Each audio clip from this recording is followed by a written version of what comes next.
Now students will see next part, that is see the heading quantifiers, quantified statements, duals, negation of compound statements, converse, inverse and contrapositive of implication. Now first we see meaning of quantifiers and quantified statements. See what is meaning of quantifier and see these examples. Here P and Q are given. The statement is starting that word there exists an even prime number, and in the Q statement all natural numbers are positive. Each of them asserts condition for some objects in a collection. The word there exists and the word for all, these are called as quantifiers. Quantifiers means the words there exist and for all. काही सेंटेन्सेसमध्ये आपण एक्झाम्पलमध्ये बघतो आपण for all, there exist असे words असतात, त्यांना quantifiers म्हणतात. आता for all जो आहे तो सिम्बॉलमध्ये लिहिताना आपल्याला सिम्बॉलिक फॉर्ममध्ये आपल्याला स्टेटमेंट लिहायचं असतं, त्यामुळे ते सिम्बॉलमध्ये लिहिताना फॉर ऑल हा सिम्बॉल वापरायचा. आणि देर एक्झिस्ट यासाठी हा सिम्बॉल वापरायचा. देर एक्झिस्ट म्हणजे उलटा ई लिहायचा. Mirror image of E. त्यानंतर हा झाला देर एक्झिस्टसाठी सिम्बॉल, आणि हा जो सिम्बॉल आहे तो फॉर ऑलसाठी आहे. एवढं दोनच लक्षात ठेवायचे. आता आपण एक्झाम्पलकडे जाऊ. फॉर ऑल आणि देर एक्झिस्ट. आता इथे क्वेश्चन बघा. In this example we have given the set in that there are elements 1 2 3 4 5 6 7. determine the truth value of the following. आता स्टेटमेंट्स दिलेले आहेत आपल्याला, मग हे ट्रू आहे का फॉल्स आहे ते आपल्याला सांगायचं आहे. First statement is there exist x belongs to A such that x minus 4 equal to 3. आता इथे स्टेटमेंट जो दिलेला आहे, आता इक्वेशन दिले इथे आपल्याला एक्स मायनस 4 इक्वल टू 3. हा जर आपण सॉल्व केला तर -4 it goes to the right hand side, it becomes 3 plus 4, that is we get the value of x as x is equal to 7. म्हणजे इथे x ची व्हॅल्यू काय येणार, 7 येणार. आता x is equal to 7, मग तो या सेटमध्ये आहे का तो बघायचा. इथे 7 आहे, इथे या सेटमध्ये 7 आहे, म्हणून इथे हा जो स्टेटमेंट दिलेला आहे x ची व्हॅल्यू काय येणार, इथे x बिलॉंग्स टू a आहे, म्हणून the truth value of given statement is true येणार. बघा answer, the given statement is true and is truth value is T. समजलं. आता इथे second, for all x belongs to A x plus 1 greater than or equal to 3. X plus 1 greater than or equal to 3. मग हा जर solve केला आपण तर आपल्याला मिळेल +1 या साईडला आला तर तो -1 झाला, म्हणजे x is greater than or equal to 3 - 1. 3 - 1 म्हणजे 2. X greater than or equal to 2 झाला. X greater than or equal to 2. इथे काय म्हणलं statement, for all x belongs to A. एक्सची व्हॅल्यू जी आहे ती greater than or equal to 2. मग greater than or equal to 2 म्हणजे 2 पेक्षा मोठी संख्या.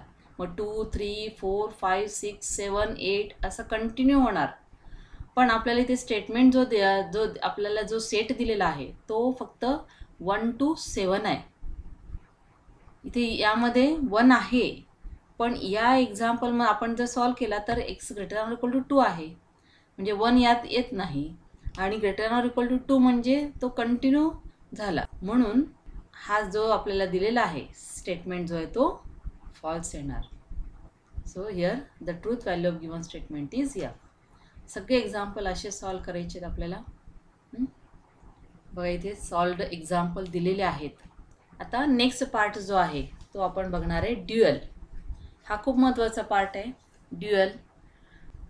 इथे काय म्हणले बघा, if 2 statements contain logical connectives like or and letters T and C, then they are said to be duals of each other if one of them is obtained from the other by interchanging or with and t with c. म्हणजे dual कशाला म्हणणार आपण, replace करायचे. ऑरच्या ठिकाणी and लिहायचा, अँडच्या ठिकाणी or लिहायचा. T small T असेल तर स्मॉल सी, टी टी आणि सी असेल तर टी. फक्त आपल्याला इंटरचेंज करायचे. स्टेटमेंट तोच राहणार. पीला पीच्या ठिकाणी पीच राहणार, क्यूच्या ठिकाणी क्यूच राहणार. फक्त ऑरच्या ठिकाणी अँड येणार. बघा इथे पी ऑर क्यू यांचा अँड जो आहे त्यांचा जो ड्युअल आहे तो ते काय दिसतो आपल्याला, पी अँड क्यू. फक्त इथे काय केलं, ऑरचा काय झाला, अँड झाला. एवढंच करायचं. इथे या स्टेटमेंटमध्ये बघा टी अँड पी आहे, टी अँड पी. मग इथे टीच्या ठिकाणी काय लिहिणार आपण, सी लिहिणार. आणि ऑर हा जो सिम्बॉल आहे याच्या ठिकाणी अँड लिहायचा. पीला पी तसंच राहणार. म्हणजे याचं ड्युअल करणार सी अँड पी. इथे टी अँड पी दिलं आहे. टीचा रिप्लेस करणार आपण, टीचा सी होणार, अँडचा ऑर. म्हणून आपल्याला ड्युअल टी अँड पीचं ड्युअल मिळणार C or P. See the question. Your example we have given, write the duals of each of the following. फक्त ड्युअल लिहायचं असते, ते काही सॉल्व करायचं नाही. एक सेंटेन्सला 1 मार्क असा क्वेश्चन असतो. बघा P and Q or R. आता इथे पीच्या फक्त इथे काय करणार आपण, ब्रॅकेटला ब्रॅकेट पण तसंच लिहायचं आहे. अँडचा ऑर लिहायचा आणि ऑरचा अँड. बघा याचा ड्युअल येणार P or Q and R. एवढं सिम्पल आहे. सेकंड बघा T or P or Q. टीच्या ठिकाणी काय लिहिणार आपण, सी, ऑरचा अँड, त्यानंतर ऑरचा अँड, ब्रॅकेटला ब्रॅकेट तसाच. म्हणजे आन्सर येईल आपल्याला C and P and Q. सर्व एक्झाम्पल असे सॉल्व करायचे.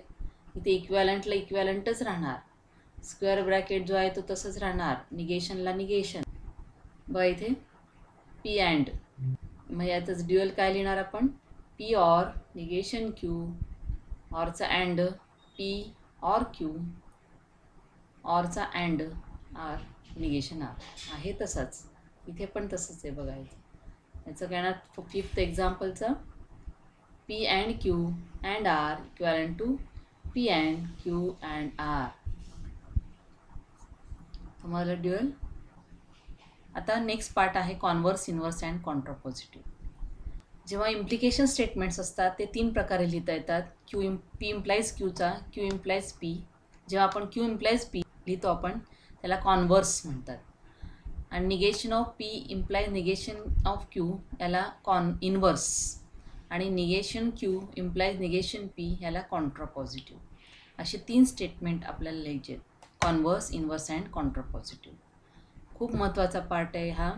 विचारलं तर एक सेंटेन्स हा 1 मार्काला, आणि तिन्ही विचारलं तर 3 मार्काला असे एक्झाम्पल विचारू शकतात परीक्षेला.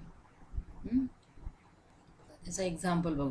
Right converse, inverse and contrapositive. See we have given the statement. Wording problems असतात, मग त्याचा आपल्याला वर्डिंगमध्येच आपल्याला आन्सर लिहायचं आहे. If a function is differentiable then it is continuous. If देन्सचं स्टेटमेंट आहे, म्हणजे पी इम्प्लाइज क्यू दिलेला आहे.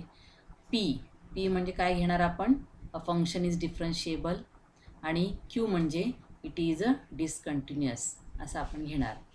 Share p is a differentiable, a function is differentiable, q means a function is continuous. So given statement is p implies q. Now converse कशाला म्हणतो आपण, Q implies पीला. मग हा वर्डिंगमध्ये लिहायचा क्यू इम्प्लाइज पी म्हणजे if a function is discontinuous then it is a differentiable असे येणार. फक्त आपल्याला वर्डिंगमध्ये लिहायचे क्यू इम्प्लाइज पी. त्यानंतर इन्व्हर्स म्हणजे negation p implies negation q. आधी हे लिहायचं वरती, मग नंतर खाली वर्डिंग स्टेटमेंट लिहायचं आहे. निगेशन पी म्हणजे काय येणार, अ फंक्शन इज नॉट डिफरन्शिएबल. इथे इम्प्लिकेशन आहे म्हणून इथे याचा इन्व्हर्स काय लिहिणार आपण, if a function is not differentiable then it is a not a continuous. त्यानंतर थर्ड आहे कॉन्ट्रापॉझिटिव्ह. कॉन्ट्रापॉझिटिव्ह म्हणजे negation q implies negation p. म्हणून काय येणार इथे, if a function is not continuous then it is not a differentiable. कसं लिहायचं, या स्टेपमध्येच लिहायचं आहे. Converse, inverse and contrapositive. कॉन्व्हर्समध्ये क्यू इम्प्लाइज पी, इनव्हर्स म्हणजे negation p implies negation q, आणि कॉन्ट्रापॉझिटिव्ह म्हणजे negation q implies negation P. असं आपण हा सेकंड एक्झाम्पल सुद्धा आपल्याला लिहिता येईल. If it rains then the match will be cancelled. म्हणजे इथे पी स्टेटमेंट आहे, इट रेन्स, आणि क्यू स्टेटमेंट आहे, the match will be cancelled. मग आता गिवन स्टेटमेंट काय दिलं, पी इम्प्लाइज क्यू दिलेलं आहे. मग ह्यावरून आपण बघा कॉन्व्हर्स कसं लिहिणार, क्यू इम्प्लाइज पी. आता तुम्ही सांगायचं आता converse means q implies p म्हणजे काय येणार, if the match will be cancelled then it rains. It is converse. then inverse म्हणजे negation p implies negation q. म्हणून काय येणार इथे स्टेटमेंट, त्याचं निगेशन. इफ इट रेन्स आहे, रेन्सचा काय येणार, नॉट, डज नॉट लिहायचा. If it does not rain then the match will not be cancelled. हा झाला इनव्हर्स. आणि कॉन्ट्रापॉझिटिव्ह म्हणजे negation q implies negation p. काय येणार, if the match will not be cancelled then it does not rain. इफने start करायचा statement, compulsory if लिहायलाच पाहिजे तुम्ही, इफ देन. ते सॉल्व करून दाखवलेलं आहे आपल्याला, त्यानुसार आपल्याला लिहिता येईल.